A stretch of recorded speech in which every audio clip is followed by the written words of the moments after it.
Greetings, folks. Euler here. I expect many of us have done something a little cheeky now and again in order to earn an achievement in a World of Warships match. And in this game sent in to me by my colleague Jimijaz, I think there's a pretty good example of that. Jimijaz is sailing in the premium Tier 6 U.S. Navy destroyer, the USS Monaghan. He is divisioned with Angry Ace, who is in the Tier 6 U.S. Navy light cruiser, the USS Dallas, and they are in a domination match on Strait. Jimijaz's build is an anti-air build with the commander from his Fletcher, and I did a recent video about anti-air builds, and I'll leave a link to that video in the description below for those of you who may not have seen it. So Jimijaz is going to work the north and mid part of the map for the majority of the game, and he's got an allied T-22 on his starboard side as they push into the Alpha Cap. Now, it's my experience in these matches on the Strait with domination that teams tend to push an Alpha and Charlie strategy a lot of the time, and occasionally they might send a ship or two to Bravo to try to sneak that cap. But the opposing team is actually going to play kind of a unusual strategy in this game, as we'll see. Jimijaz, is, as he's headed into Alpha, has bumped into two of the opposing destroyers, the Ginevny and the Janway. He's relatively safe from torpedoes from both of these destroyers because the Ginevny's torpedo range is only 4 kilometers, and he's already more than 4 kilometers away from that destroyer. And the Janway has deep water torpedoes which can't hit destroyers. So Jimijaz is relatively safe if he drops smoke here and kind of backs up into the cap to stay in concealment and contest the cap. Now, you'll notice that the Janway's engine is out, and we'll come back to that here in a moment. And we'll also keep an eye on these torpedoes that Jimijaz sent, and he does end up taking out the opposing Ginevny, claiming first blood for his team, and that is his first kill. So I mentioned the Janway and the fact that his engine was out. Well, we're going to spot the Janway here in just a moment, and his engine is still going to be out, and this is a very important reason why Last Stand, the commander skill, is essentially obligatory for all destroyer players because they're very vulnerable to being taken out if they can't maneuver and get out of trouble. And in this case, Jimijaz gets his second kill for his team, and takes out both of the destroyers here at Alpha.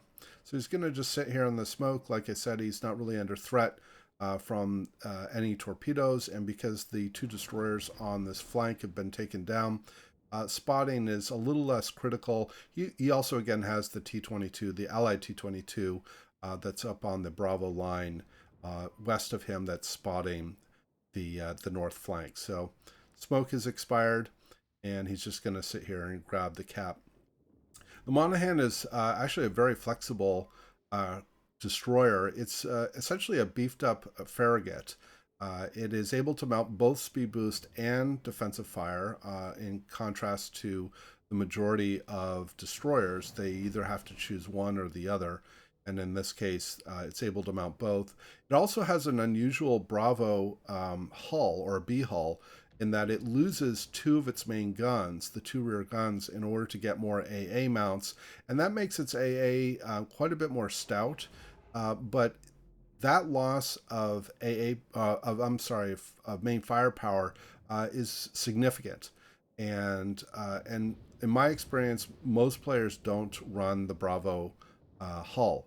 Because you just give up too much firepower, and one of the capabilities of the U.S. Navy destroyers is their ability to get into knife fights in close quarters. They have a very high rate of fire and tend to be very good close combat engagement ships. So the Allied T-22 is trying to gunboat a Marblehead, which if I were the T-22, I wouldn't want to do. The T-22 has a decent rate of fire as well, but its caliber is very small at 105 millimeters, and the Marblehead is a very good mid-tier destroyer killer because it has a lot of guns and a good rate of fire. And so that is not a ship that, if I were in a T-22, I would want to try to get into a gunfight with, and we will eventually lose the T-22 here because he will continue to persist his pursuit of the Marblehead, and he'll get taken out of the game, whereas he frankly would be in a better position to head south and help sort of torpedo and keep eyes on the opposing ships that are milling around in the middle of the map. Now, I mentioned earlier how the opposing team has had sort of a very unusual strategy here. They've concentrated, most of their firepower to the middle of the map. They have some representation in the south. Clearly, there's an opposing destroyer that is now taking Charlie from the Allied team. But the two Allied destroyers are in the southwest corner of the map chasing a battleship. And in fact, we're going to end up losing, Jimijaz's team is going to end up losing the Fujin because of his persistence to go after the battleship that's in the southwest corner of the map. So again, instead of staying focused on the objective, in fact, we've just lost the T-22 that was in the north again because he continued to pursue the Marblehead. But because the Allied destroyers, other than Jimijaz, are not really staying focused on the objective, we've now lost the Charlie Cap, or Jimijaz's team has lost the Charlie Cap to the opposing team. In fact, again, there goes the Fujin. The Fujin was able to successfully sink the opposing Congo that was milling around in the southwest, but it's taken, again, a number of Allied destroyers away from the objective. Jimijaz has gotten his third kill by finishing off the Prinz Eitel Friedrich, and he's now going to move more towards the middle to see if he can try to torpedo this Queen Elizabeth. See, the Allied T-22 that's in the south is now headed back to the middle of the map and I think is going to look to try to deal with the opposing, I think that's a kamikaze that's in Charlie, along with the Allied New Mexico. And it looks like Jimijaz here is not going to be able to get a torpedo spreads off at the Queen Elizabeth. So he's going to head off a little more to the north where he can stay in some concealment, but he's also able to keep eyes on the middle of the map. So looking at the tactical situation, the Allied team does have a lead here, and Jimijaz has now engaged the opposing T-22 that has come up north here. The Allied team does have a lead. They do have a one. Well, actually, now they're even on ships. The Allied Furutaka was just taken down by the Queen Elizabeth, but they've lost one of their two caps that they held, and they continue to trade ships with the opposing Galissoniere going down, and then the Allied Pensacola has just gone down. So there's a lot of ship trading here, and the opposing team has now moved into Alpha. So the Allied team's not getting any points, and fortunately Jimijaz is able to get the third of the four destroyers down, and so that's definitely helping to take out some of the cap contesting, and he's able to defend the Alpha Cap. But this is how teams tend to throw these games. Even though the Allied team had a healthy lead, a lot of their destroyers, other than Jimijaz, went off on errands chasing ships that were on the perimeter of the map rather than staying focused on the objective and holding and defending caps.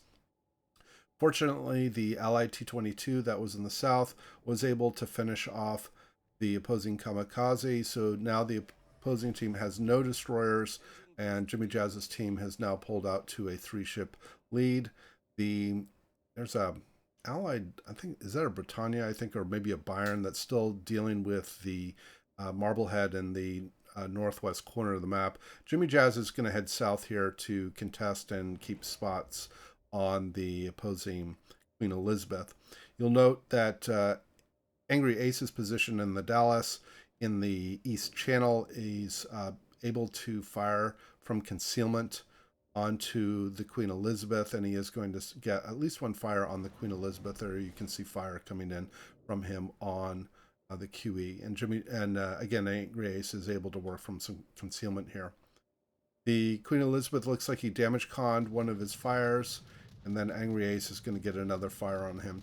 Jimijaz has gotten just barely detected as he's slipping into the cap here, but the attention of the Queen Elizabeth is on the Allied New Mexico, which is down by the Charlie Cap. There is the fresh fire from Angry Ace.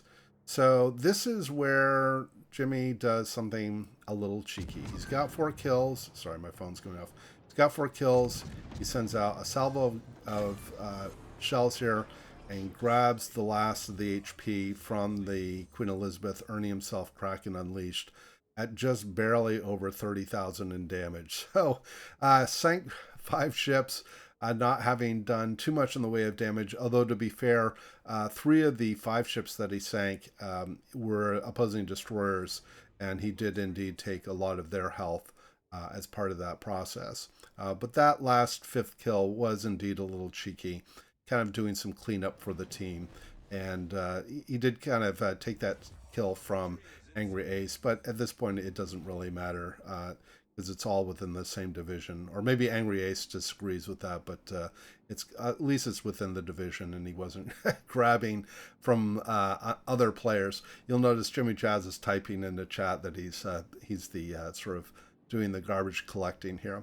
The Allied team now has an unsurmountable lead. They have all 3 caps. The opposing team has only 1 ship, which is the Ryuho, and Ryujo, and Jimijaz is going to head out to combat the aircraft carrier. The aircraft carrier, actually, I have to make an observation here about his play.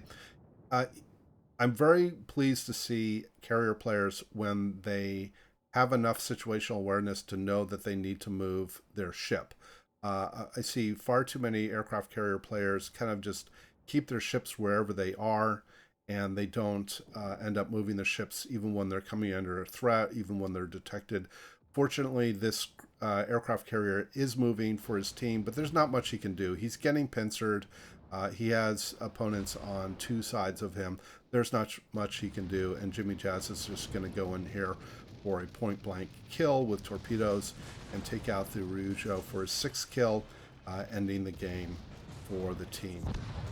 So we'll get to the results. So Jimijaz just got shy of 44,000 in damage, 6 kills, only shot down 1 plane, which is unusual for a AA destroyer, but maybe the carrier knew to stay away from Jimijaz. He earns over 2,000 base XP, which is very impressive for a tier 6 match, and otherwise did exceptionally well. So I hope you enjoyed the replay and the commentary.